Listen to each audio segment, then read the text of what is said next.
pagannya juga ya sudah lah. Bunda Sumangkut, gimana kalau kayak gini Bunda? Selesai Bunda. Selesai sudah. Aduh. Ya, terima kasih atas kejujurannya. Gini, bentar-bentar, Ahiglen, kita suruh jelaskan dulu Pak Ipo. Ini memang Kristen yang tersantun. Beliau adalah batu karang yang sudah lumutan, ya Pak Ipo ya? Iya. Betul, Pak Bang Abuya, betul. Iya, mantap. Nah, sekarang coba dipaparkan ajaran kasihnya di mana, ajaran pagannya di mana. Kalau sepakat dua-duanya, silakan. Kalau kita merujuk kepada perkataan Yesus kan ada di Markus berapa itu dia diajarkan kan, kamu sudah dengar bahwa kasihilah sesamamu manusia, bencilah musuhmu, begitu kan ajarannya. Terus Yesus bilang, aku berkata kepadamu, kasihilah musuhmu, berkatilah musuhmu, gitu. Berkatilah orang yang menganiaya kamu, gitu. Itu ajaran yang dibawa oleh Yesus. Jadi Yesus mengajarkan suatu ajaran kasih yang berbeda dengan apa yang di perjanjian lama. Berbeda. Sempurna Yesus kasihnya. Tapi banyak yang nyelewengin. Jadi adanya misalnya berlogo Kristen, tindakannya kayak seekor naga mulutnya. Gitu. Bahkan tanduknya dua, nyeruduk bunuhin orang. Nah, itu makanya saya bilang, jadi dua-duanya ada benarnya ini. Apakah Kristen ajaran kasih atau pagan? Ya dua-duanya ada. Kamu harus hati-hati, kita semua harus hati-hati. Jangan sampai masuk salah. Kalau ajaran Yesusnya baik, bagus, sempurna. Kasihilah sesamamu manusia, kasihilah musuhmu, kasihilah orang yang membenci kamu, kasihilah orang yang menganiaya kamu, berkatilah mereka, berdoa untuk mereka. Gitu. Jadi itu ajarannya baik. Tapi kan banyak orang Kristen yang bukan hanya Kristen, maksudnya gereja-gereja dulu juga kan pada bunuh-bunuhin orang Kristen juga. Begitu. Jadi dua-dua ada, disuruh tidak boleh nyembah patung, dia nyembah patung. Kan kacau. Begitu. Jadi jadi begitu. Jadi saya kalau di sini nggak usah dipertanyakan apakah Kristen ajaran kasih atau kan, kita yang harus bisa membedakan. Ada Kristen yang benar, ada Kristen yang salah, jadinya gitu.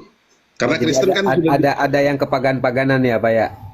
Oh iya banyak, bukan agak banyak. Yang kayak saya sedikit. Tapi di Biblos sendiri yang menjadi rujukan yang Pak Ipo yakini itu kitab suci, ada gak yang menyatakan ajaran-ajaran pagan itu di Biblos, data-datanya ada nggak?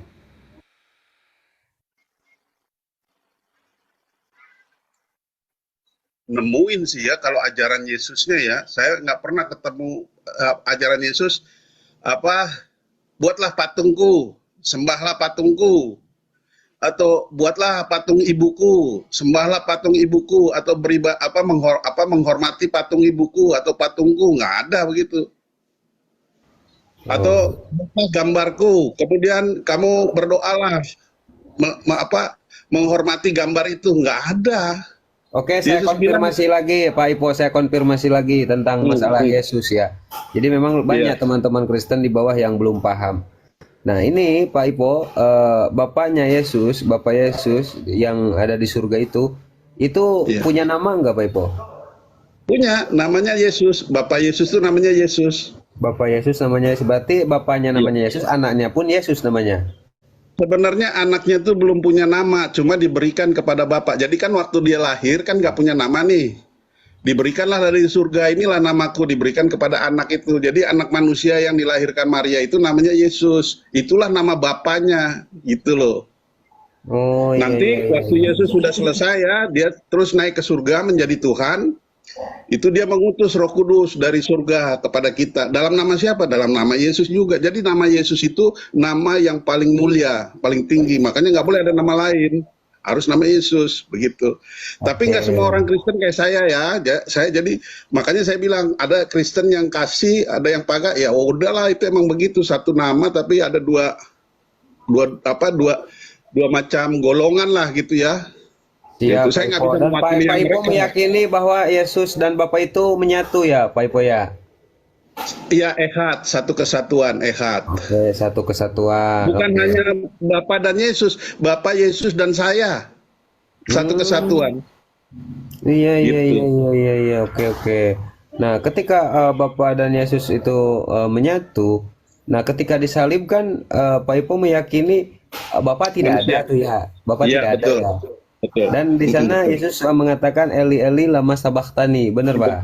Betul. Nah, di sana itu posisinya Yesus itu patah hati atau gimana itu? Mungkin bisa Patah hati. dijelaskan sedikit. Itu patah hati karena jadi dia meninggalnya tuh orang-orang bilang disalib begitu. Enggak, dia matinya karena patah hati.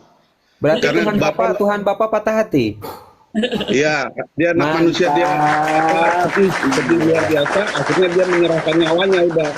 Tapi memang dia udah tahu gitu ya. Bukan berarti dia nggak tahu, karena sebelumnya dia udah ngomong bahwa aku akan disalibkan gitu ya oleh imam-imam dan diserahkan ke bangsa-bangsa yang tidak mengenal Allah, yaitu maksudnya bangsa Romawi. Dia udah tahu. Tapi pada saat dia meninggal itu, di atas itu dia menyerahkan nyawanya, sukarela. Karena Bapak sudah meninggalkan dia, ya sudah, berarti tugas saya memang untuk mati. Dia nggak mau mati, tapi diserahkan nyawanya karena Bapak memang tugas dia, memberi tugas, kamu harus mati. Jadi dia mati. Pak Ipo. Nah, sekarang Pak Ipo kan meyakini bahwa Bapak itu adalah roh, benar gak Pak Ipo? Betul. Oke, roh. Nah, roh yang namanya Yesus. Jadi roh Yesus. Nah, ketika sekarang roh itu ada dalam diri Yesus, yang Bapak tuhankan kemanusiaan Yesusnya atau roh yang ada dalam diri Yesus? Kesatuannya. Jadi kesatuan. Kemanusiaannya pun tetap Termasuk dituhankan oleh Pak Ipo. kayak gini, saya jelaskan kemarin seperti bait suci. Bait suci itu menjadi suci dan menjadi orang menyembah ke arah bait suci itu karena ada Allah di dalamnya. Misalnya bait suci di Yerusalem tuh, orang-orang Yahudi, orang-orang semua menyembah ke arah sana karena ada Allah di situ menurut pemahaman mereka. Nah, saya tuh juga begitu. Jadi saya menyembah Yesus Kristus yang anak manusia itu karena Bapa ada di situ, ada di dalam dia. Kemanapun dia pergi, kemanapun itu, bahkan namanya menjadi patokan, begitu. Oke, Sama berarti seperti intinya Pak Ipo ini menuhankan roh yang ada dalam diri Yesus, yaitu roh Bapa, dan menuhankan kemanusiaannya Yesus ya. Betul. Ya. Kedagingannya. Jadi kemanusiaan tuh kalau di Islam itu kan ada istilah kiblat ya. Kalau saya salah jangan ini ya. Cuma istilah kiblat. Kalau di saya itu arahnya jadinya gitu loh. Arah saya kepada siapa? Anak manusia itu. Gitu. Kalau saya menyembah, saya mengarahkannya ke anak manusia itu karena di situ ada Bapa. Segala kepenuhan Bapa ada di dia gitu. Nah, ketika Pak Ipo menganggap bahwa kemanusiaan atau kedagingan Yesus ini adalah Tuhan, maka segala sesuatu yang keluar dari Tuhan ini suci ya Pak Ipo ya? Suci, betul. Titus 1 ayat 5. Jadi segala sesuatu yang di dalam dia, misalnya bait suci ya. Bait suci itu kalau kita lihat bait suci gitu, semua yang ada di bait suci itu suci. Gitu loh. Nggak bisa. Yang terakhir dari saya sebelum ke guru-guru yang lain. Berarti kalau gitu, mohon maaf, pupnya Yesus suci juga Pak Ipo? Ya, cuma nggak apa. Pokoknya semua yang dari dia suci. Cuma nggak diajarin bahwa harus, Yesus nggak pernah ngajarin itu peliharalah kotoran saya gitu, nggak. Saya nggak nyuruh memelihara Pak Ipo, cuman bertanya suci nggak itu? Iya, suci semua suci. Mantap. Karena kan itu berasal dari dirinya dia, dari dalam. Coba kita kalau buang kotoran itu berasalnya dari mana? Kan dari dalam tubuh kita. Gitu kan, dibuang. Jadi sebelum ada di luar, ada di dalam tubuh kita. Kalau tubuh kita semua suci, ya di dalam semua itu suci. Begitu dikeluarkan ya tentu suci, tapi tidak diajarkan kotoran itu untuk dilakukan yang aneh-aneh lah misalnya ya. Berarti termasuk air kencingnya semuanya suci iya, lah. Ada yang kan begitu. Jadi air kencingnya lah diiniin atau kotorannya lah diiniin. Itu enggak diajarin begitu. Enggak, saya enggak seperti itu Pak Ipo. Cuma ingin tahu saja pemahaman Pak Ipo. Ya, berarti segala sesuatu kita kan sudah paham ya. Intinya segala sesuatu itu suci lah yang ada dalam Yesus, yang keluar dari Yesus suci lah ya. Iya. Itu ada nggak datanya di Biblos Pak Ipo? Itu tadi Titus 1 ayat 5. Silakan dibacakan mungkin biar mengedukasi, silakan. Oke, bentar ya. Memang Pak Ipo keren, Tuhannya patah hati saudara, tepuk tangan untuk Pak Ipo. Mantap. Bukan itu salah baca saya. Salah, itu ngomong kereta Pak, ngomongin meninggalkan di kereta itu. Iya, kereta bukan. Nanti dulu kemarin ya? 15 kalau nggak salah. Ayat 15, Titus 1 ayat 15. Bagi orang suci semuanya suci, tetapi bagi orang najis dan bagi orang tidak beriman suatu pun tidak ada yang suci, karena baik akal maupun suara hati mereka najis. Jadi bagi orang suci semuanya suci. Gitu. Berarti yang beriman kepada Yesus sebagai Tuhan ikut suci nggak Pak? Iya, karena Yesus kan suci. Kita juga Berarti masuk Pak bagian Ipo dia. juga apapun yang keluar dari Pak Ipo suci juga. Iya, Ngeri sih, baju ngeri. saya disucikan, kacamata saya disucikan, semuanya disucikan gitu. Oh, Karena iman gitu pada dia. Oke, tapi Itu bentar makanya ya Pak nanti Ipo. Bentar Pak Ipo, saya monitor dulu. Gurunda Zuma sudah monitor? Oh, belum. Pertama, belum Silakan, Bang saya Glenn. ada pertanyaan, ada 2 pertanyaan Pak Ivo ya. Tolong ya, jelaskan sama saya Pak, yang ehad itu jadi artinya ehad jadi unity itu dari mana literasinya Pak? Itu pertama. Kedua, ya, di Titus 1 ayat 15 itu artinya itu bukan suci bahasa Yunaninya Pak, tapi kartaros, artinya bersih atau pure, murni, bukan suci Pak. Nah, hmm, jadi itu bisa jadi suci dari mana Pak? Artinya yang tadinya pure atau clean, yang artinya bersih, kenapa jadi suci? Itu satu pertanyaan. Yang kedua tadi pertanyaan saya, ehad itu menjadi unity itu dari mana literasinya Pak? kata Yunaninya oke lah, itu urusan terjemahan ini ya, Lembaga Alkitab Indonesia Hmm, ya. ya, Saya pakai ya, Alkitab terjemahan bahasa Indonesia. Bersih sama suci ya sama lah. Jadi orang kalau bersih ya beda bersih Pak. semuanya gitu loh. Bersihnya itu kan maksudnya gini, tidak ada yang najis gitu loh. Di dalam diri kita gitu loh. Dalam diri orang yang suci itu ada orang yang bersih. Bersih itu artinya rohnya, tubuhnya semuanya bersih gitu loh. Nggak ada kenajisan di dalam dia gitu. Dan nggak perlu dinyatakan sebagai apa kenajisan gitu, karena dia udah suci gitu. Atau bersih, bolehlah pakai kata bersih. Terserah aja memahaminya, mau bersih kayak mau suci sama aja. Yang penting itu dia sebagai satu keadaan di mana dia berbeda dengan yang najis, berlawanan gitu loh, dengan najis atau dengan yang haram. Kalau orang tidak beriman, apapun dia berdoa, dia mandi setiap hari 3 kali, 4 kali, tetap aja dia najis. Begitu, bukan karena dia apa, tapi keadaan dia yang membuat dia jadi haram atau najis gitu.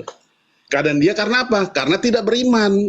Iman itu yang membuat dia harus dipunyai. Iman itu datang dari mana? Iman itu datang dari pendengaran firman Tuhan. Artinya iman itu roh yang dikatakan oleh Allah. Perkataan Allah itulah iman. Yang diam di dalam kita itu iman gitu. Itu iman itu yang menyucikan kita gitu. Atau Oke, membersihkan kita. Abang Daglen, Pak Ipo izin sebentar ya, saya bentar. Sebuah kehormatan bagi saya sebagai host, saya kedatangan tamu yang suci seperti Pak Ipo ya, luar biasa ini ya. Dan Ikhwan Pila biar tidak rungkat dia di tap layarnya ya Ikhwan Pila ya, biar kuat komalnya. Lanjut Abang Daglen, lanjut. Ya, jangan ada yang lapor-lapor lah. Kemarin saya lagi ngobrol begini dirungkat itu gimana sih tuh siapa? Jangan lapor-lapor kalau nggak suka, jangan bilang di apa. Jadi gini, iya benar-benar sepakat. Akun saya Pak Ipo, akun besar saya Iya, kena ban. jangan lah. Masa gini aja diri. Oh, kita ngomong sopan-sopan kok, baik-baik.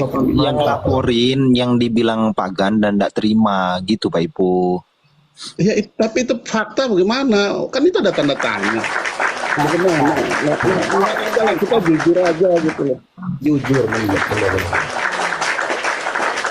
Nih saya kasih tahu ya, kan mereka semua bilang Kristen. Saya juga nggak bisa ngelarang mereka bilang mereka bukan Kristen gitu kan, nggak bisa. Di KTP juga Kristen, pemerintah ngakuin Kristen, ya udah Kristen, ada yang kasih, ada yang pagan. Ya benar memang, karena yang pagan itu kan kalau apa?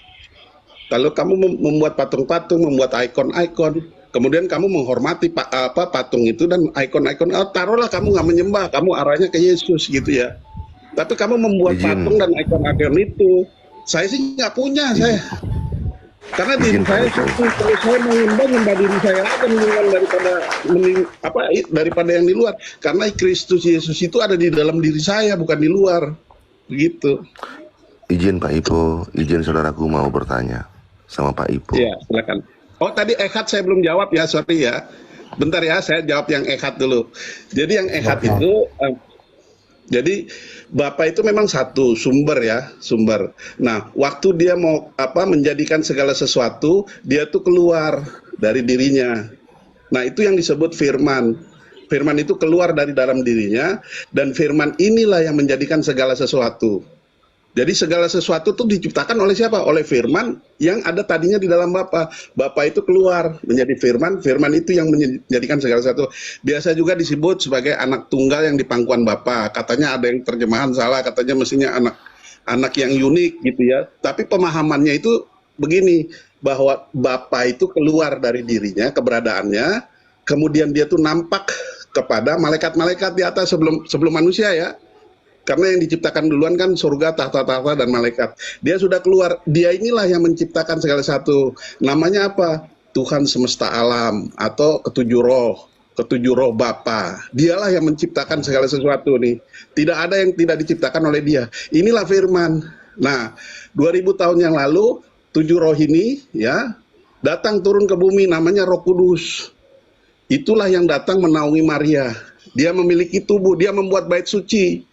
Bait sucinya itu siapa? Itu bayi Yesus dari kecil sampai besar. Itulah tubuh daripada ketujuh roh ini, gitu.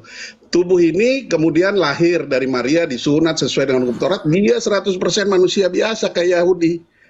Dagingnya dari mana? Dagingnya dari Maria, 23 kromosom. Nah, 1 dari Bapa. Itu mujizat ya dari Roh Kudus. Jadi 1 kromosom itu Y, menentukan dia laki-laki. Kemudian 23 kromosomnya dari ibu Maria. Jadi dagingnya full Yahudi. Begitu. Jadilah dia manusia dewasa, itu dia sebagai manusia biasa. Orang bilang dia Tuhan. Bukan, pada saat itu belum Tuhan. Tuhannya masih Bapa. Bapa Tuhan yang langit itu benar, dia masih Tuhan. Setelah Yesus naik ke surga, ya, setelah dia mati dibangkitkan dan pada hari ke-40 naik ke surga, barulah di situ dia menyatu dengan Bapa. Dia Tuhan itu. Dia nggak bisa dipisahkan karena bait sucinya itu. Bapa tinggal di dalam dia, gitu, dan dia tinggal di dalam Bapa. Jadi satu. Makanya saya orang Kristen mempercayai bahwa Yesus Kristus itu adalah Tuhan, gitu. Jadi efeknya di situ ya. Oke, Pak Ipo luar biasa. Sebelum ke Pak Sair, izin sebentar. Ya, jadi memang ini yang saya dengarkan penjelasan dari Pak Ipo ini doktrinnya sangat melekat sehingga ada peribahasa ya Pak Ipo ya. Ketika doktrin sudah melekat, tai kotok pun rasa coklat. Ya, mantap. Istilahnya Pak Sair yang belum mau ditabrak apa aja, yang nabrak yang hancur. Sebelum ke Pak Sair, boleh nggak Alfi lanjutin dulu soal pertanyaan Bang Glenn tadi? Iya, Pak Sair izin sebentar ya, dikelarin dulu ya Pak Sair ya. Biar nggak terlalu membesarnya. Izin ya. Mengenai Ehad. Oke, kita kerja. Boleh besarkan layar Alfi. Alfi nggak bisa kalau ngomong kakek data. Bismillahirrahmanirrahim. Kelihatan? Oke. Mengenai Ehad, kosong, punya wallnya aja kosong, nggak kelihatan. Iya, ini Alfi ada apa dengan kenapa ya? Kosong, nggak ada, itu cuma wall baru. Teman-teman di bawah kelihatan nggak kamera gua? Wah, nggak sekali nih kalau nggak kelihatan. Kalau nggak ada. Laptop barunya nggak kelihatan. Nggak, ini hitam ya, seriusan Bang. Hitam ya. Tapi di bawah ada. Kelihatan. Di bawah kelihatan. Kok di atas enggak ya? Alfi, cuman nampak backgroundnya Komal. Woi, Tito nih cari masalah ini ya. Ya. Kalau Alfi pasang green screen gimana? Coba Alfi buat hijau gini gimana? Enggak juga. Gini. Yang nampak cuma kursi Ada muncul tahta. Itu kursi tahta Bapak yang nampak, kursi tahta Bapak. Di sini ada. Bang Glenn ada tuh. Abu ya ini bagus nih pilihnya nih. Ini kursi tahta Bapak itu. Kenapa ya? Nggak asik nih Tito nih ya. Iya. Tadi keluar kok gambar laptop keluar kok di saya. Itu tadi Bang Glenn lagi di bawah. Sekarang coba lagi di atas. Orang bawah bisa lihat, di atas nggak bisa lihat ya. Kenapa ya bata batinnya belum kebuka nih orang-orang di atas ini ya? Iya. Kalau saya kelihatan nggak? Iya kalau melawan Kristen. Bang Juma coba Bang Juma naik, kelihatan Bang Juma. Kursinya Bapak jangan dilawan, kursinya aja jangan dilawan. Gurunda udah monitor saudara. Nah ini Pak Ipo Gurunda, Masya Allah. Silakan open kamera Pak Ipo biar enak ini. Mumpung ada Gurunda biar tercerahkan. Silakan Pak Ipo, lanjut. Tapi sebelum ke Gurunda mungkin tadi di Alfi dulu ya. Iya, silakan. Tentang Saya masalah. monitor aja dulu, silakan. Ya Gurundaku, silakan Dek. Ini dulu Dek. Alfi narasikan aja ya bahwa di dalam gramarnya Ehad itu artinya satu. dia itu spesial numerik, sementara yang disebut sebagai unity itu dalam bentuk non dia adalah akhdud, sementara dalam bentuk numerik dia adalah ehadim. Tuh, penambahan yod dan mem final di belakangnya itu. Jadi ehadim dia, sama seperti Elohim bentuk plural jadinya. Lalu apa sih bukti bahwasanya ehad itu satu-satunya? Kita bisa melihat di dalam, catat ya dalilnya ya, Zakaria 14:9. Di sana kan di terjemahan LAI berbunyi maka Tuhan adalah satu-satunya dan namanya pula satu-satunya. Nah, itu kalau kita lihat di Hebrunya kan berbunyi Yehyeh, Adonai Ehad, Yusemo Ehad tuh. Ini Alfi percuma juga. Kelihatan nggak layar Alfi? Nggak kelihatan. Gelap ya. Gelap. Alfi, sebenarnya data Alfi di depan Alfi nih. Cuman teman-teman di bawah kelihatan dia layarnya. Akunnya takut sama saya kali itu. Emang orang suci sih, orang suci sih. Nah, ini untuk teman-teman di bawah aja. Kalau kita lihat di dalam Zakaria 14:9, nih teman-teman di bawah kelihatan berarti ya. Di Zakaria 14:9, di sini kan berbunyi, maka Tuhan akan menjadi raja atas seluruh bumi. Pada waktu itu Tuhan adalah satu-satunya dan namanya pula satu-satunya gitu kan. Nah, ini kalau kita lihat di Safiria, misalnya dalam Hebrew, Zakaria 14 ya, kawan-kawan ya. Ke Zakaria 14 butiran ke-9, di sini kan ada tertulis nih, Yehyeh Adonai Ehad. Ini Ehad nih teman-teman. Yusimo Ehad. Nah, Ehad ini itulah yang dipadankan dengan kata satu-satunya, bukan satu kesatuan. Nah, ini mohon maaf ya kalau misalnya data Alfi nggak kelihatan di atas, tapi di bawah insya Allah teman-teman jadi saksi lah bahwa Alfi itu menampilkan data. Lalu di depan Alfi memperlihatkan TB2, benar ya teman-teman di bawah ya. Alfi memperlihatkan TB2. Kita buka di Zakaria 14:9 tadi. Apa yang tertulis di dalam TB2 Zakaria 14:9 itu? Ini LAI juga yang punya ya. TB2 di dalam Zakaria pasal ke-14. Zakaria pasal ke-14. Saya bacain ya. Ada TB2 di sana, Pak? Ada nih, saya bacain ya. Silakan. Tuhan akan menjadi raja atas seluruh bumi. Pada waktu itu Tuhan itu Esa dan Esa pula namanya. Nah, Esa di sana sepadan dengan apa yang terjadi di TB1, kata satu-satunya. Kalau Bapak cek di dalam terjemahan baru edisi pertama 1974 yang dikeluarkan oleh LAI di Jalan Salemba Raya nomor 12 Jakarta. Apal kali Alfi itu. Satu-satunya itu sepadan dengan Esa di dalam TB2 yang dimana di dalam Hebrunya itu tertulis kata Ehad kan. Nah, jadi akan sangat falasi rasanya. Hebrunya saya nggak tahu, saya nggak bisa bahasa Hebru soal Ibrani. Nanti di Interlinear Bible Hub bisa dicek juga tuh Pak Ivo. Maka dari itu Alfi mengatakan begini, akan sangat falasi rasanya apabila Ehad itu dikatakan sebagai unity atau satu kesatuan. Sementara apa yang tertulis di dalam tekstualnya itu sendiri, Ehad itu adalah satu-satunya tuh. Satu-satunya itu tunggal yang tidak berjamak ya. Dari sana kita udah sepakat lah sampai sana tuh. Sementara apa yang Alfi pelajari dalam Hebrew sendiri yang disebut sebagai unity atau satu kesatuan itu dalam bentuk kata benda atau non itu akhdud. Sementara dalam numerik ya, dalam keangkaan itu adalah ehadim. Ehad namun ditambahkan sufiks plural di belakangnya itu. Huruf yod dan mem final di belakang. Maka jadi plural dia. Satu kesatuan artinya. Begitu. Dah itu aja dari Alfi. Kamu mestinya bantuin LAI itu nerjemahin tuh. Kalau saya kamu lebih paham, saya malah nggak paham. Iya gitu. Jadi LAI, tolong ya LAI ya. Mengimaminya pakai pemahaman. Jadi pemahaman saya satunya tuh satu dari banyak gitu. Banyaknya maksudnya apa? Ada baitnya, ada isinya. Isinya tuh juga banyak gitu loh, nggak satu. Karena roh itu kan bukan hanya satu roh begitu, nggak ada banyak. Kita tahu ada 7 roh lah paling nggak di situ. 7 macam ya, 7 macam roh. Tapi dia kuantitasnya itu unlimited. Nggak bisa dibatasi. Oke, izin Pak Ipo. Sebenarnya gini ya, Gurunda. Tadi Pak Ipo saya tanya dan kami tanya, Kristen ajaran kasih atau pagan? Nah, kata Pak Ipo gimana tadi jawabannya? Biar Gurunda kan tadi tidak monitor Bang Zuma. Silakan Pak Ipo dijawab dulu. Jadi ini pertanyaannya Kristen ajaran kasih atau pagan? Ya dua-duanya itu, karena ada yang pagannya, ada Kristennya, ada kasihnya. Kasihnya itu yang utama. Cuma pagannya juga dilaksanakan gitu loh. Ada beberapa ini ya, orang yang menganggap dirinya Kristen melakukan hal-hal yang tidak diajarkan oleh Yesus begitu. Oke, siapa Ipo? Mungkin Gurunda mau menanggapi apa yang barusan disampaikan oleh Pak Ipo. Fadol Gurunda, silakan. Agak bingung sih Gurunda ini, dua-duanya jadi pagan ya kasih. Iya, Masya Allah. Ya, salam kenal Bang Ipo. Ya,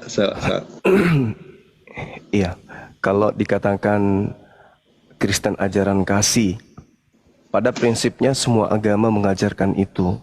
Islam juga, Hindu, Buddha.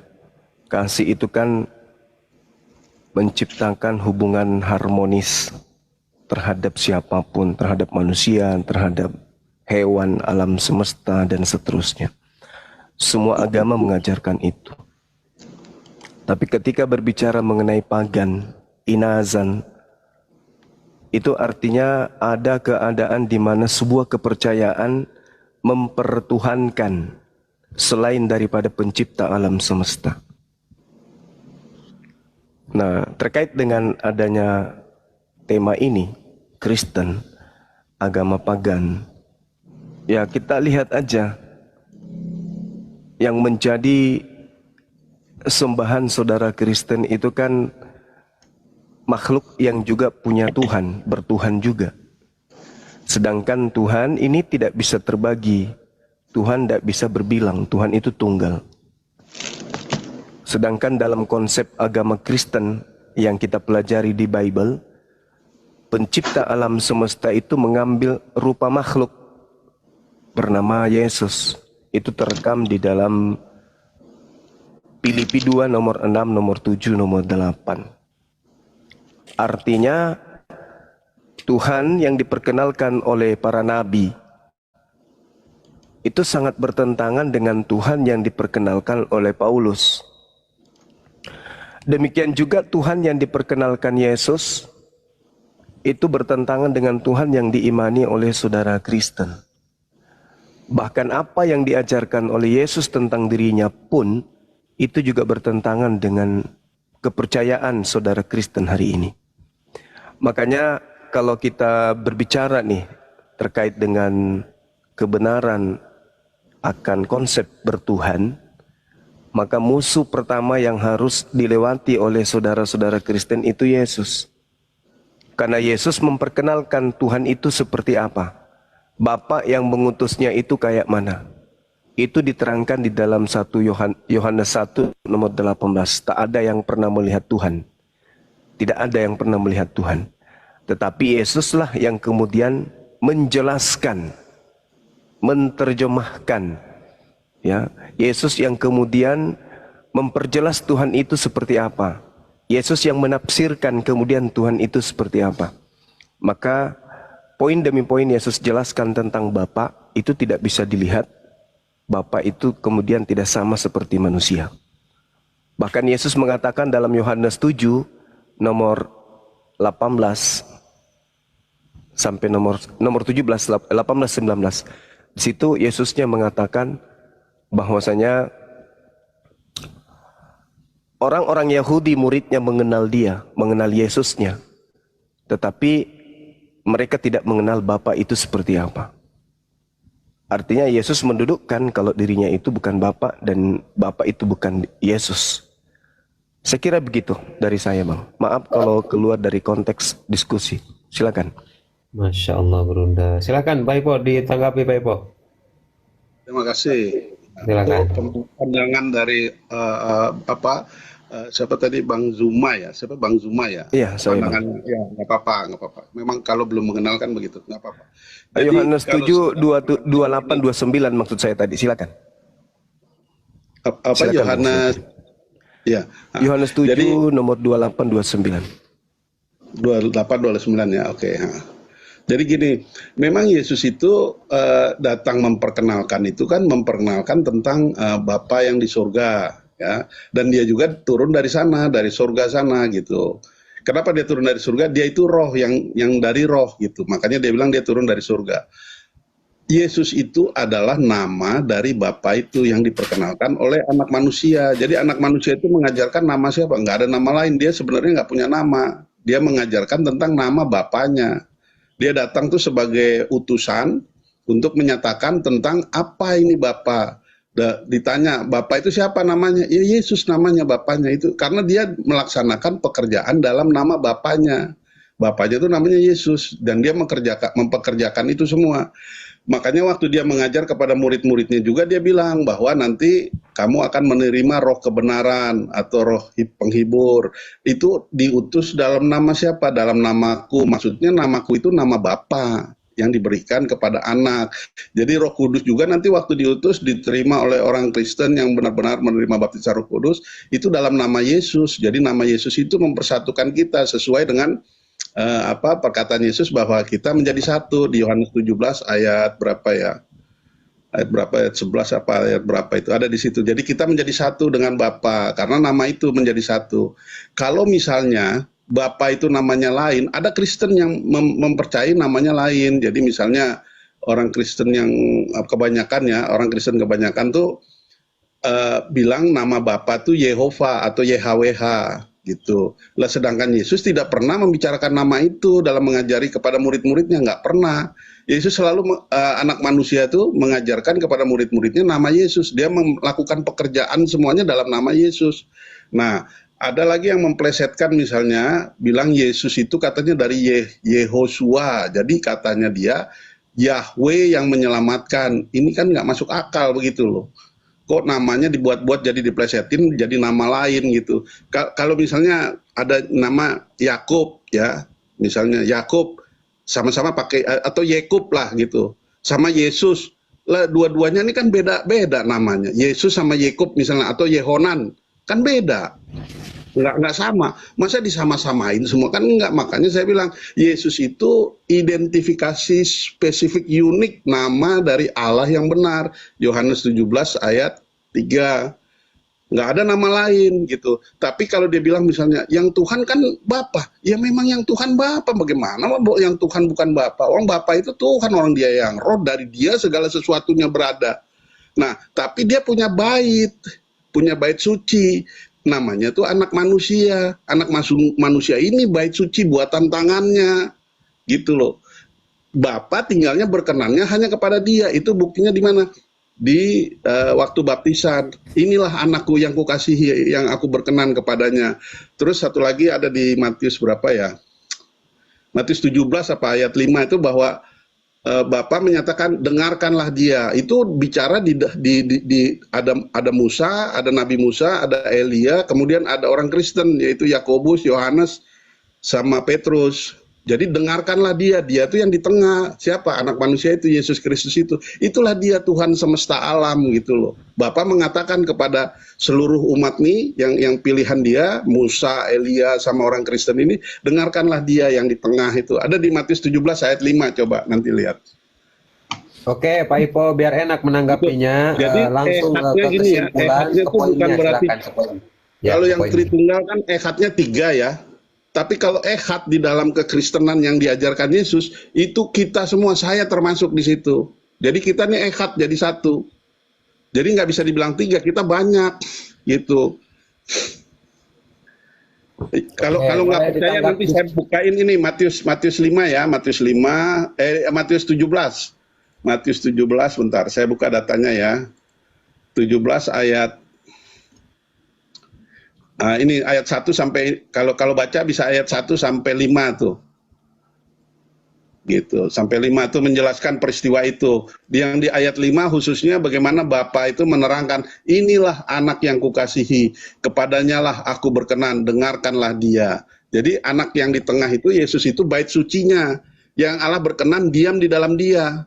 Inilah bait suci yang aku berkenan. Nggak boleh lagi bait suci yang di Yerusalem atau yang di Gunung Gerizim, nggak boleh. Itu buatan tangan manusia. Kalau yang bait suci inilah dia yang buatan tangan Bapa sendiri. Makanya dia disebut Tuhan karena Bapa tinggal di dalam dia. Gitu. Oke, Pak Ipo, terima kasih. Ya, ditanggapi dulu sama Guruda. Tapi kalau bisa Pak Ipo mungkin agak dipersingkat ya ke poin-poinnya. Tapi nggak apa-apa ya, luar biasa. Pak Ipo ini Kristen yang santun. Fadol Gurunda, silakan Fadol. Ya, baik. Kalau kita berbicara mengenai dogma, doktrin, ya itu memang nggak bisa diganggu gugat. Karena itu kaitannya adalah kepercayaan orang per orang. Kita nggak bisa mengganggu gugat itu. Tapi karena ini dialog lintas agama, yang mana kemudian salah satu rujukan kita kemudian membahas tentang kasih dan juga pagan. Nah, kalau saudara kita tadi, Bang Ipo, Pak Ipo, mengemukakan kemudian Matius 17, data di nomor 5-nya, inilah anak yang kukasihi, kepadanya aku berkenan, dengarkanlah dia. Ada dua hal. Yang pertama, semua ucapan Yesus, kalau dikumpulkan seluruhnya, itu sama sekali tidak akan mengantarkan kita kepada penyembahan terhadap Yesus. Karena perintahnya, inilah anakku yang kukasihi, kepadanya aku berkenan, dengarkanlah dia. Berarti yang harus didengarkan Yesus, bukan Paulus, bukan Markus, bukan Lukas, tapi Yesusnya. Sayangnya, pembatalan daripada ajaran Yesus itu bukan karena mendengarkan Yesus, tapi karena mendengarkan Paulus in the gang. Itu yang pertama. Yang kedua, Yesus dikasihi katanya. Inilah anak yang kukasihi, kepadanya aku berkenan. Yesus mengatakan di dalam Lukas 24 nomor 44, harus tergenapi apa yang tertulis tentang dirinya di dalam kitab Mazmur. Di Mazmur dikatakan, Mazmur 37, di situ jelas Tuhan mencintai hukum dan Tuhan tidak meninggalkan orang yang dikasihinya sampai selama-lamanya. Orang yang dikasihinya akan terpelihara, tetapi anak cucu orang yang fasik akan dilenyapkan. Nah, Tuhan kemudian menyatakan bahwa dia tidak akan meninggalkan orang yang dikasihinya, orang yang dicintainya. Bahkan dikatakan di data sebelumnya, selanjutnya, dikatakan begini, di data nomor 30-nya, bahwa mulut orang yang benar mengucapkan hikmat, dan lidahnya mengatakan hukum. Taurat Elohim ada di dalam hatinya, langkah-langkahnya tidak goyang. Orang fasik mengintai orang benar dan berikhtiar, berniat untuk membunuhnya. Tuhan tidak menyerahkan orang benar itu ke dalam tangannya, dan Tuhan tidak membiarkan dia dikatakan terkutuk pada saat dia diadili. Bahkan dikatakan orang-orang benar diselamatkan oleh Tuhan. Ia adalah tempat perlindungan mereka pada waktu kesesakan. Tuhan menolong mereka, orang benar dan orang yang dikasihi, dan meluputkan mereka dari tangan orang-orang fasik, dan menyelamatkan kemudian orang dikasihi, sebab orang yang dikasihi berlindung padanya. Jadi akan semakin melebar nantinya, sehingga konsep kekristenan, dogma dan doktrin ini akan hanyut tertinggal oleh data. Karena kalau Yesus dikasihi, berdasarkan pengakuan Yesus harus tergenapi apa yang kemudian tertulis tentang dirinya di Mazmur. Ini kata Yesus. Kata Mazmur, Tuhan mencintai hukum dan dia tidak akan meninggalkan orang yang dikasihi sampai selama-lamanya. Sehingga ya mustahil Yesus itu yang dibunuh di atas tiang salib. Apalagi sampai teriak, mengapa engkau meninggalkan aku? Karena Tuhan sendiri mengatakan Tuhan tidak meninggalkan orang yang dikasihi selama-lamanya. Saya kira gitu, silakan. Masya Allah. Silakan Pak Ipo. Kalau misalnya meninggalkan, ya dia meninggalkan usaha. Tapi kalau dibilang membiarkan orang-orang benar itu binasa, enggak. Justru karena hari ketiga itu kan dia bangkit. Kecuali kalau Yesusnya nggak bangkit, kemudian hari ke-40 nggak naik ke surga, itu problem saya. Nggak mungkin saya ngikutin gitu. Tapi karena dia bangkit, ya kan, dia bangkit hari ketiga, kemudian dia naik ke surga, artinya perkataan dia itu benar bahwa dia memang juru selamat gitu, dan dia orang benar gitu. Kalau nggak mungkin bisa begitu. Nggak ada orang yang seperti itu, soalnya bangkit dari kematian, kemudian naik ke surga, begitu. Jadi, dan dia berkata bahwa dari sana ia akan datang untuk menghakimi orang yang hidup dan yang mati, gitu kan. Jadi dia akan datang untuk menuai umatnya atau pelayan-pelayannya itu atau anak-anaknya atau umatnya lah gitu. Jadi pemahamannya tuh nggak kontekstual. Kalau yang di Mazmur itu memang benar. Kalau itu orang-orang fasik binasa memang benar, nggak masalah, itu emang benar. Tapi Yesus tuh nggak binasa karena dia bukan orang fasik, tapi dia diberlakukan oleh orang-orang fasik yang mengatakan bahwa mereka tuh percaya kepada Tuhan. Jadi imam-imam Yahudi dan segala macam itu kan percaya kepada Tuhan, tapi mereka justru membunuh orang yang tidak bersalah. Dia nggak melakukan apa-apa, cuma mengatakan bahwa dia datang dari surga, dia adalah anak Allah. Itu yang dibenci sama orang-orang Yahudi, imam-imam ini, orang-orang beragama ini ya. Padahal tujuan dia datang kan untuk mengajarkan, memperkenalkan tentang Bapa yang benar. Nah, gitu kira-kira. Jadi kalau disalib, itu fakta sejarah ya, nggak bisa dipungkiri. Kemudian kalau kebangkitan dan kematiannya juga tercatat gitu. Kalau itu saya nggak inilah, itu pendapat masing-masing ya.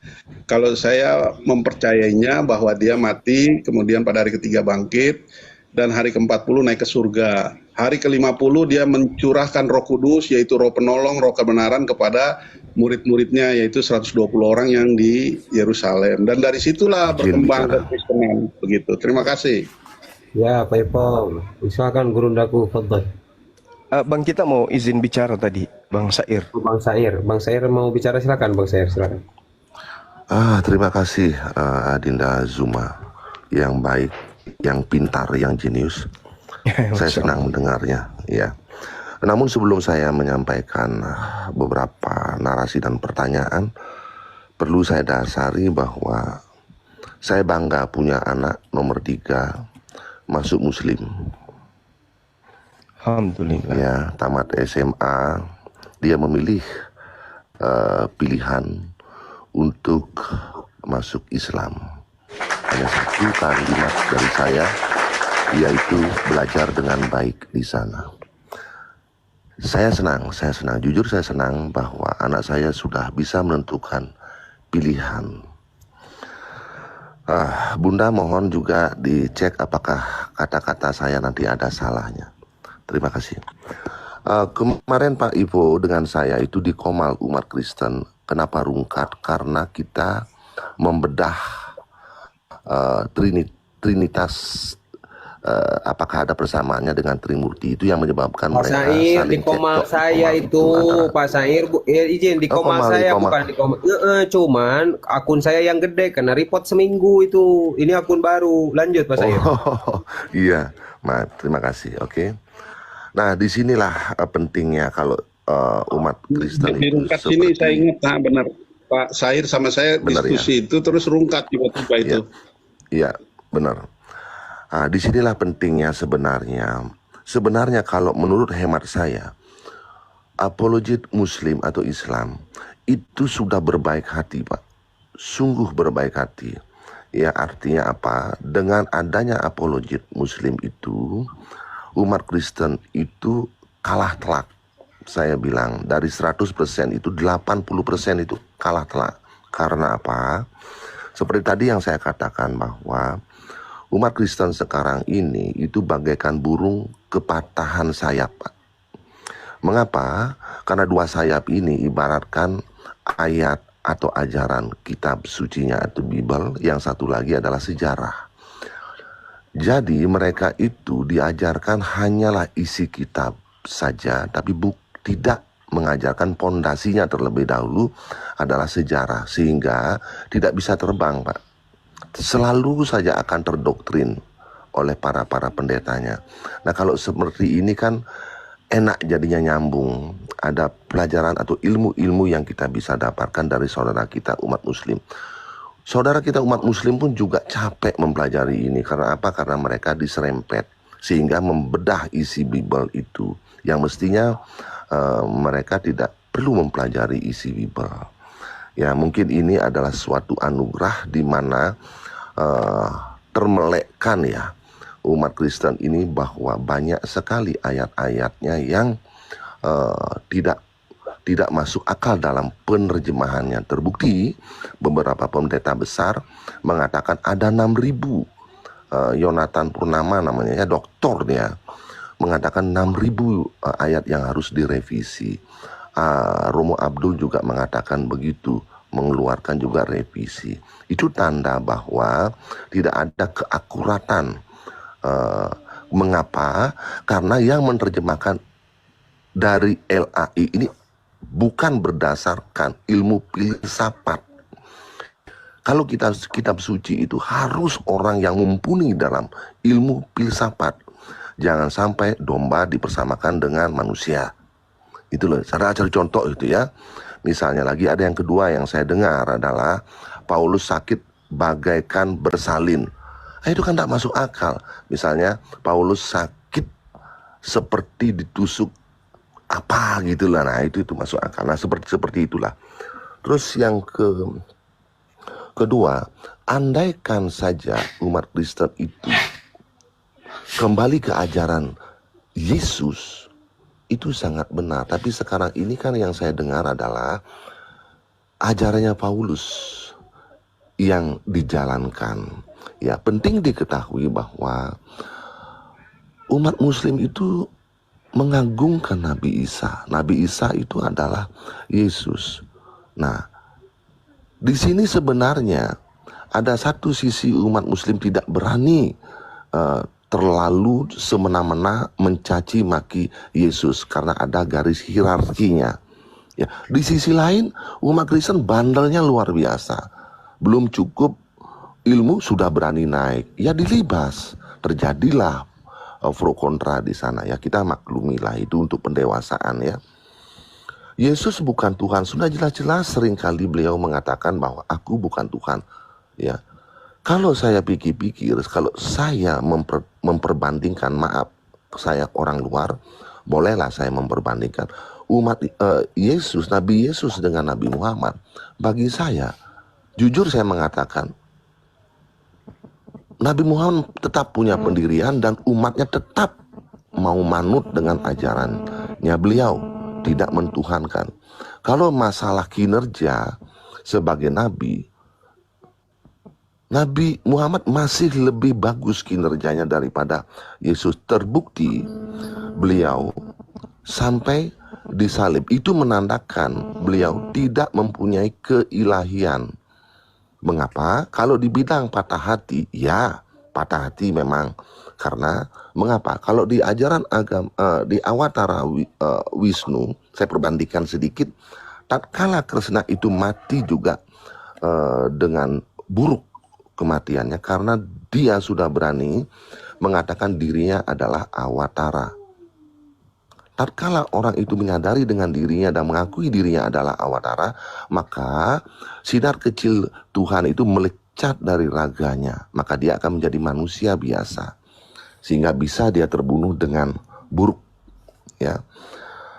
Terus kalau dikatakan Yesus itu menciptakan alam semesta, itu bertentangan dengan ajaran kami, yaitu catur yuga, di mana Yesus itu terlahir di saat zaman antara dua para yuga dan kali yuga. Itu umur bumi setelah diciptakan Adam dan Hawa itu 9.600 tahun, Pak.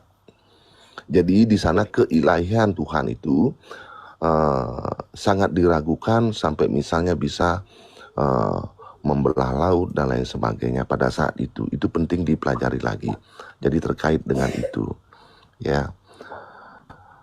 Pengertian Yesus adalah Tuhan itu ada benarnya, ada salahnya. Tapi tidak boleh mengatakan Yesus itu Tuhan, karena Yesus itu adalah manusia. Intinya Yesus itu adalah manusia, memiliki roh yang sama dengan rohnya saya, rohnya Pak Ipo, rohnya binatang, rohnya juga tumbuh-tumbuhan, sama rohnya. Jadi kalau yang terlahir menjadi manusia, maka dia akan terkontaminasi dengan kemanusiaan itu sendiri. Contoh Nabi Muhammad. Ya, mungkin ada orang memandang beliau itu ada perjalanannya mungkin buruk. Ya, karena beliau memang manusia dan beliau memang tidak dituhankan dan tidak merasa menjadi Tuhan. Terima kasih saudaraku, maaf kalau ada kata yang salah. Terima kasih. Masya Allah, izin sebelum ke Gurunda, ada LP monitor, Dina? Hadir. Oke, ini di sini agak noise, saya nggak enak kalau terlalu sering buka mute, kasihan yang denger karena mendekati adzan duhur ya. Mungkin dimonitor dulu bentar ya, Linda ya. Ambil alih Buya. Ya. Kameraku udah muncul nggak Buya? Belum ya? belum. Wah parah, ya udahlah Alfi moderatorin aja. Silakan. Ya mungkin ada tanggapan dari Bang Ivo, dipersilakan aja dulu. Ya nggak apa-apa, itu kan pendapatnya Bang Syair ya, Pak Syair. Kita kan menghargai inilah toleransi ya terhadap pendapat-pendapat berbeda, nggak apa-apa. Cuman saya punya landasan Terima kasih.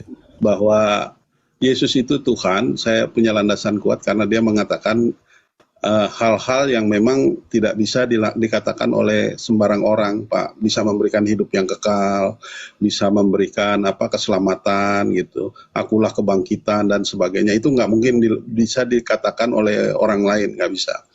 Tapi pemahaman Tuhan yang dimaksud di situ adalah yang tadi seperti saya bilang, dia itu bait sucinya Tuhan. Jadi dia menyatu sama Tuhan, terikat. Kemana dia pergi, Tuhan ada di situ. Gitu. Makanya dia disebut Tuhan juga. Gitu. Anak manusia itu Tuhan. Bahkan penghakiman itu bukan siapa gitu orang lain. Enggak, penghakiman itu Yesus Kristus itu yang menghakimi seluruh dunia. Mau agamanya Bapak apa, dia yang menghakimi, Pak. Dialah Tuhan yang menghakimi orang yang hidup dan yang mati. Jadi walaupun misalnya saya tidak bilang dia Tuhan gitu ya, saya bilang anak manusia yang menghakimi orang yang hidup yang mati, kita sudah dapat kesimpulan dia pasti Tuhan. Nggak mungkin orang mengadili seluruh umat manusia bahkan malaikat semuanya, tapi dia bukan Tuhan, kan nggak mungkin. Karena apa? Karena dia itu bait sucinya Bapa. Bapa ada di dalam dia. Waktu dia menghakimi dengan adil. Makanya dia nggak pernah sendiri. Dia menghakimi dengan adil karena ada dua saksi, ya, dirinya dia sendiri dan diri Bapa di dalam dia waktu dia turun bersama orang-orang kudusnya gitu. Itu pendapat saya. Nah, bagaimana cara menghakiminya di dalam Yesus? Kenapa saya tahu dia Tuhan? Dia mencatat semua orang yang menerima dia, yang tidak menolak dia, dicatat di dalam suatu kitab kehidupan. Nah, catatan itu ada di surga. Jadi nanti pada saat akhir zaman, pada saat penciptaan baru, penciptaan ulang, orang-orang yang tercatat dalam kitab hidup itulah yang diselamatkan. Dibolehkan untuk tinggal di ciptaan yang baru. Jadi ini ciptaan pertama, Pak, ciptaan lama. Nanti ada ciptaan baru. Di ciptaan baru itulah hanya orang yang tercatat di dalam kitab kehidupan itu yang diselamatkan. Gitu. Nanti saya kasih ayatnya ya, Wahyu 20. Bentar. Wahyu berapa ya? 21 apa? Nah ya, Wahyu 20 ayat 11 sampai 15. Lalu aku melihat suatu takhta putih yang besar dan dia yang duduk di atasnya, dari hadapannya lenyaplah bumi dan langit dan tidak ditemukan lagi tempatnya. Dan aku melihat orang-orang mati besar dan kecil berdiri di depan takhta itu. Lalu dibuka semua kitab dan dibuka juga sebuah kitab lainnya, itu kitab kehidupan. Dan orang-orang mati dihakimi menurut perbuatan mereka berdasarkan apa yang ada tertulis di dalam kitab-kitab itu. Maka laut menyerahkan orang-orang mati yang ada di dalamnya, dan kerajaan maut menyerahkan orang-orang mati yang ada di dalamnya, dan orang dihakimi masing-masing menurut perbuatannya. Lalu maut dan kerajaan maut itu dilemparkan ke dalam lautan api. Itulah kematian yang kedua, lautan api. Dan setiap orang yang tidak ditemukan namanya tertulis di dalam kitab kehidupan itu, ia dilemparkan ke dalam lautan api itu. Jadi penciptaan pertama ini penciptaan oleh yang namanya oleh Jehovah atau YHWH di perjanjian lama. Kalau penciptaan yang baru nanti, penciptaan ulang nanti, itu dalam nama Yesus. Jadi semuanya yang tidak di dalam nama Yesus tidak dapat bagian di dalam langit yang baru dan bumi yang baru. Makanya saya mempercayainya itu dia Tuhan gitu, Pak. Sekian, terima kasih. Ya, silakan Bang Zuma ditanggapi itu. Ya, sedikit ya. Jadi gini, kalau kita melihat nih Bible, ada yang ditulis berdasarkan penyelidikan, ada yang ditulis berdasarkan kesaksian sendiri, seperti kitab Wahyu. Kitab Wahyu ini ditulis kemudian di tahun seratusan ya, 70 60 tahun kurang lebih, 67 tahun setelah Yesus tidak ada di bumi. Dan Yesus naik ke langit itu tidak turun-turun, nggak pernah datang dia, kecuali nanti yang kedua kalinya di akhir zaman, dan belum terjadi. Jadi yang datang kemudian melakukan pernyataan-pernyataan isi wahyu yang ditulis penulisnya itu bukan Yesus. Itu dulu. Kemudian yang kedua, kenapa saya mengatakan itu bukan Yesus? Karena berdasarkan penyelidikan dari Yohanes 12 nomor 48. Di situ konon Yesus berkata, barang siapa menolak aku dan barang siapa tidak menerima perkataanku, dia sudah ada hakimnya, yaitu firman yang telah kukatakan. Telah kukatakan. Artinya sebelum Yesus terangkat ke langit, Yesus itu pernah melakukan satu tindakan laleo dalam bahasa Yunani. Menyatakan, memperkatakan, mengajarkan, menginstruksikan, memberikan sebuah pengajaran kurikulum kepada muridnya. Telah aku katakan. Barang siapa yang menolak aku dan barang siapa yang tidak menerima perkataanku, dia sudah ada hakimnya. Jadi jangan cari hakim lain. Yaitu firman yang telah kukatakan. Artinya tolak ukur penghakiman Yesus kelak itu bukan kitab Wahyu. Tapi tolak ukur penghakiman Yesus adalah penginjilan beliau selama 3 tahun itu. Itulah yang akan menjadi hakimnya pada akhir zaman. Jadi ucapan Yesus ketika dia datang penginjilan selama 3 tahun, apapun ucapan-ucapannya pada saat 3 tahun itu, itulah yang menjadi tolak ukurnya.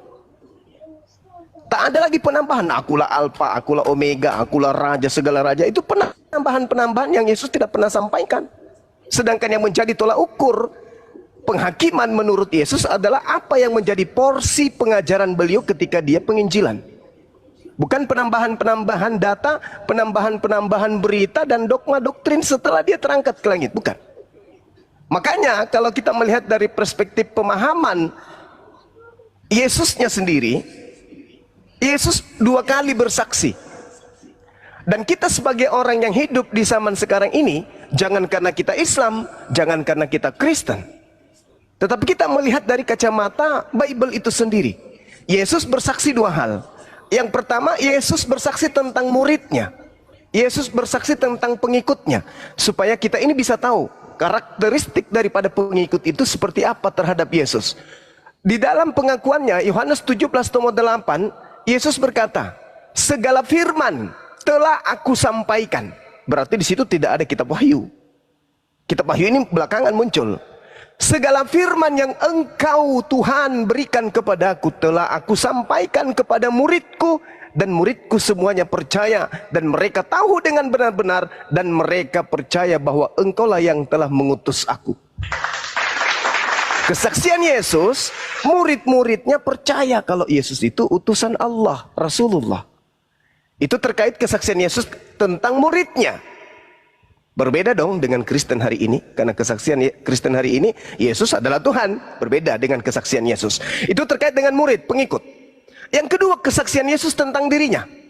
Di dalam Yohanes 5 nomor 36, ada kesaksianku yang lebih penting daripada kesaksian Yohanes, bahwa segala pekerjaan yang aku lakukan, membangkitkan orang mati, orang lumpuh berjalan, orang buta melihat, semua pekerjaan itu telah aku lakukan, dan pekerjaan itu yang telah bersaksi tentang aku. Apa kesaksian mujizat-mujizat ini terkait dengan Yesus? Rupa-rupanya pekerjaan itu pun hanya bersaksi bahwa Bapa yang telah mengutus aku. Berarti kesaksian Yesus final. Final kesaksian Yesus itu. Dia bersaksi muridnya mengakui dirinya Rasulullah. Dia bersaksi tentang dirinya adalah Rasulullah. Makanya di dalam Yohanes 17 nomor 3, hidup kekal itu adalah mereka mengenal engkau satu-satunya Tuhan. Di luar itu, mereka mengenal aku yang engkau utus. La ilaha illallah, Yesus Rasulullah. Nah, makanya saya katakan sedikit, ya, 30 detik. Yohanes 12:48, kami umat Islam tidak pernah khawatir tentang itu. Pertama, Al-Quran menyatakan sosok yang datang ke tengah-tengah Bani Israel dihakimi oleh Tuhan kami. Apakah engkau yang mengajarkan mereka mempertuhankan engkau? Kata beliau, tidak. Aku tidak pernah mengajarkan mereka mempertuhankan aku. Aku hanya mengajarkan sembahlah dirimu dan sembahlah Allah, Tuhanku dan Tuhan mereka. Dan ternyata di dalam Bible juga Matius 7:22 nomor 23, Yesus pun mengusir orang yang mempertuhankan dirinya. Bahkan dengan sadisnya dikatakan, enyahlah daripadaku, engkau semua pembuat kejahatan, sungguh aku tidak mengenal kalian. Jadi ada orang yang mengaku-ngaku mengenal Yesus sampai pada level mempertuhankan, bermujizat, mengusir setan, bernubuat pakai nama Yesus. Tapi sayangnya Yesus mengatakan apa? Aku tidak mengenal kalian. Kenapa demikian? Karena muridku, aku telah mempersaksikan mereka percaya aku adalah Rasulullah. Itu muridku.